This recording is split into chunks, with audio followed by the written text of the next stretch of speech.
এবার কাবার প্রাঙ্গণে দেখা গেল ভাইরাল শিশু সুনামগঞ্জের সেই রিফাতকে। তার মিষ্টি মধুর কণ্ঠে শোনা গেল পবিত্র ধ্বনি, লাব্বাইক আল্লাহুম্মা লাব্বাইক।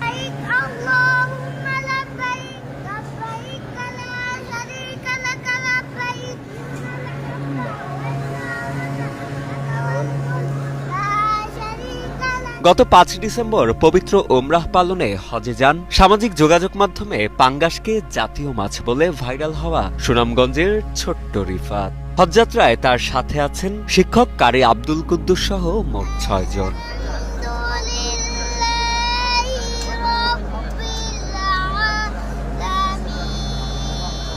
পবিত্র ওমরাহ পালনের সময় ভাইরাল শিশু রিফাতকে দেখে উচ্ছ্বাসিত হতে দেখা যায় সৌদিতে বসবাসরত প্রবাসী বাংলাদেশিদেরও। সে সময় শিশু রিফাতকে কোলে তুলে আলিঙ্গন করতে ব্যস্ত হয়ে পড়েন অনেকে, আবার ক্যামেরা বন্দী করে রাখেন ছোট্ট রিফাতের সঙ্গে সাক্ষাতের আনন্দঘন সেই মুহূর্ত।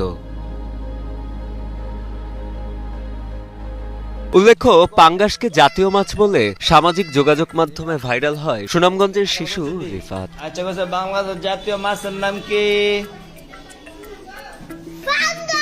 সৌদি প্রবাসী চাঁদপুরের শাহজাহান মিয়ার নজরের শিশু রিফাত তার মাদ্রাসার শিক্ষক ও এলাকার কয়েকজনকে পবিত্র উমরাহ হজ করানোর ইচ্ছা পোষণ করেন। এরপর পাসপোর্ট ও যাবতীয় আনুষ্ঠানিকতা সম্পন্ন করে গত ৩রা ডিসেম্বর রাতে সৌদির উদ্দেশ্যে দেশ ছাড়েন শিশু রিফাত ও তার সফর সঙ্গী। সৌদিতে গিয়ে ৮ দিন পবিত্র মক্কায় অবস্থানের পর ১২ই ডিসেম্বর মদিনায় পৌঁছান তারা। পবিত্র উমরাহ পালন শেষে আগামী ১৮ই ডিসেম্বর তাদের সকলের দেশে ফেরার কথা রয়েছে। নিয়ে আসলো ভাই, দোয়া করছেন আপনি?